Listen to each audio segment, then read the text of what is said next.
Welcome to the weekend preview brought to you by AutoZone, where in Riyadh as history will be made at Ring of Fire, the first undisputed heavyweight title fight in a generation.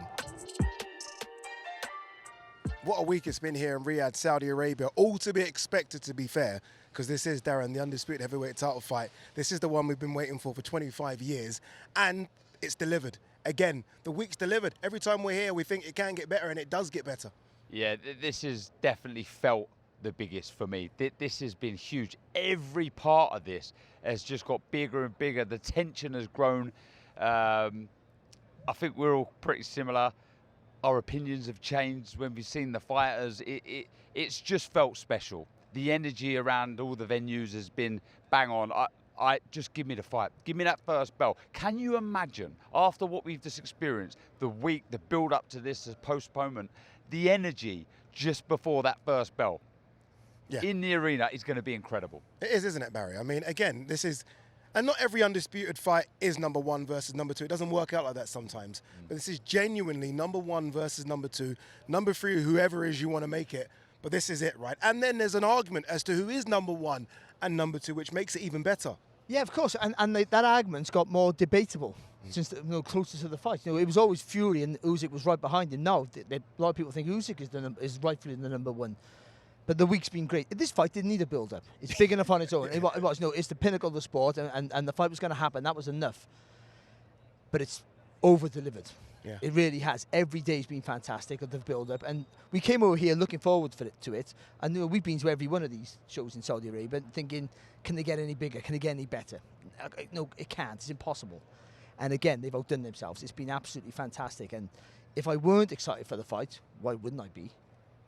I'm super pumped for it now. I just can't wait. Yeah, I remember AJ Ngannou was in Boulevard World. We're here in Boulevard City. And again, they put on a spectacle for us here as well. There's a sphere just over there to my right, which is incredible. I mean, it's ridiculous. And it's got the pictures of Usyk and Fury on. I'm like, what are they doing? It's more HD than HD. It's the clearest graphic It's like I've ever seen. 16K, isn't it? I asked for an autograph.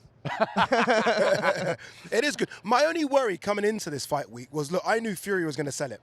Fury, his team, John Fury, all the antics all week, they're going to sell it. Was Usyk's team going to be as quiet, or were they going to fight back? They've been as loud, they've been as vocal, and that kind of makes me enjoy it a bit more. Like, Usyk's not back down. He's almost put his chest up saying, I'm ready for the battle verbally, because he now speaks English all of a sudden, and physically. And I think that antagonised John Fury a little bit. We see the altercation earlier on in the week. You know, they were very vocal. They really believe. And just speaking to the team, we see the team earlier on in the week. They're so confident that Usyk's going to win this. Not even by points, by stoppage. And that confidence has been so evident from both teams. It really is set this up beautifully. I have to be honest, I never expected Tyson Fury to do what he's doing. I remember seeing him against John McDermott. I was like, he's a bit gangly. I don't know how much punch power he's got. I even didn't think his feet were that good. All of a sudden, it's almost like they put a Duracell battery in him, and he's become this superstar. Not just in the ring, but out the ring as well, Baz. Yeah, well, he knows how to sell himself. And I think early in his career, he did it the wrong way. And then he realised then, actually, I got to tone it down and get in the right positive attitude, and he's done that. But he's been fantastic. And all these fights where he didn't look great, being knocked down, Steve Cunningham, obviously his first fight in America where he got knocked down and got up to win. But these are all learning things. And we talk about other fighters, they're good things to learn from, and for him it was. So, I think he's become the full article from his mistakes. I think he's learned from his mistakes, come back a bigger, better version of himself. Baz, Darren, every time I've picked against him, he's kind of surprised me. I have to be honest, going into the Vladimir Klitschko fight, I thought absolutely no chance. There's no way this guy's going to Dusseldorf and beating the long reigning champion. And then to get off his backside and go to America and fight Deontay Wilder, it's difficult to pick against a man that every time he's been the underdog, he's delivered. Yeah, I'm with you on that one as well. It's remarkable. But what he does is he backs up everything he says, whether you like it or you don't. He's been Marmite for a lot of people. You either love it or you hate him. But he backs it up. He's very unorthodox. Let's not get it wrong.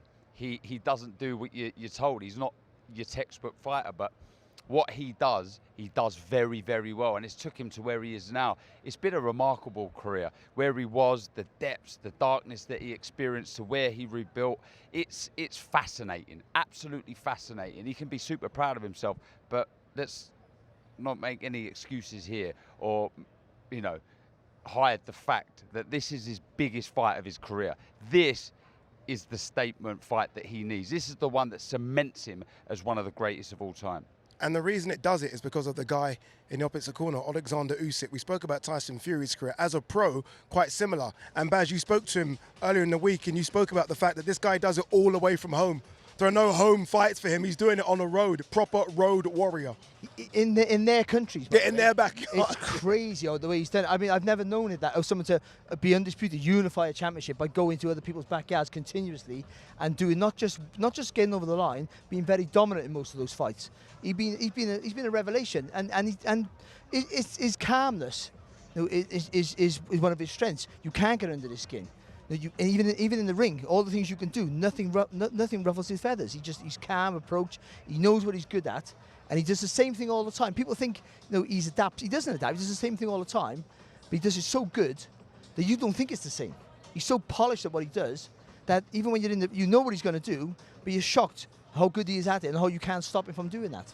Yeah, Darren, look, it is incredible, isn't it? This jump as well from cruiserweight to heavyweight, and it isn't the heavyweight era of sort of 30 years ago. The heavyweight era now is the land of the giants, which makes it even more impressive because he is sometimes 2-3 stone undersized in this division, but his skills are so good, it bridges the gap. Yeah, absolutely. We've seen clips there of why I say this is Tyson Fury's toughest test to date. He's a master. He's a genius. He really is. He's so good. And, if he was to beat Tyson Fury, you couldn't really argue again. Well, you could argue, but you couldn't really disagree. You couldn't completely dismiss the fact that people could call him one of the greatest, if not the greatest of all time. Undisputed cruiserweight champion of the world, undisputed heavyweight champion of the world. That's remarkable. With the size, the land of the giants, like you say, those disadvantages. There's weight classes in boxing for a reason. But in this division, the marquee division of boxing, you can weigh 30, 40 pounds heavier than your opponent. You can have a 6 to 10 inch reach this advantage, height advantage. If he beats him, it's remarkable. It's absolutely remarkable. That's why this fight is so intriguing. Go on, how do you think this plays out, Darren? I've said this from the beginning. I have, at times, gone Usyk, but I just feel a good big un should always beat a good little un. I am not sleeping on the Francis Ngannou fight. I feel he just wasn't there that night, not taking nothing away from Francis, but I just feel he's going to use these advantages that he has on the night. Two extremely very good fighters, very confident fighters, but I just feel that size is really going to take its part in this contest. Okay, so you're going Tyson Fury, points or stoppage? Points. Points. Baz? I've been steadfast from day one. But I've almost waned, but I've stuck to my guns, and I picked Tyson Fury. And it's not just the size; it's the adaptability. If he's at his best, which he has to be, he can change round by round. So we've seen him move, we've seen him box, we've seen him push people back, and what Usyk does so well is he pressurizes you. Different to as a cruiserweight, he walked you down. As a heavyweight, he's feinting and he's moving around that semicircle around the body. Fury will be able to spin with him, and I think that's where Usyk might find it a bit more difficult and not have so much success. He makes you tired, and the halfway stage, he wins the second half of the fight and wins the contest. I think Fury will be able to keep turning him as well and maybe tire him out, and I think it ended up being a bit of a messy fight at the end, which makes it more exciting for us. But I still think that Fury just sneaks over the line, and Ade? Prediction? No, not doing it again. I'm not having a message. No, you or stuck to your guns earlier in the week. No, we're not doing it anymore. We're not doing it anymore. Got myself in as much trouble as I can this week. Look, are you not sold? 2 former world champions there selling it perfectly, which means it's intriguing. It really is. I thought this fight wouldn't happen. We've been building up to it for the best part of the year. It now happens. Finally, after 25 years, we will find out who is numero uno in the heavyweight division. You see the QR code on the screen. Scan it. Be a part of it. Don't miss out on what is going to be history. Big history as well. We'll see you guys ringside. I'll see you on the stage. The whole team is here. Make sure you're here as well. Live on DAZN Worldwide, May 18th. The fight of the century. Tyson Fury versus Alexander Usyk for the undisputed heavyweight championship of the world. Tyson Fury looks to reign as king of the division. But Alexander Usyk is undefeated and coming for the crown. For the first time in over 20 years, all the belts are on the line. Ring of Fire, live on DAZN Worldwide, May 18th. Buy now at DAZN.com.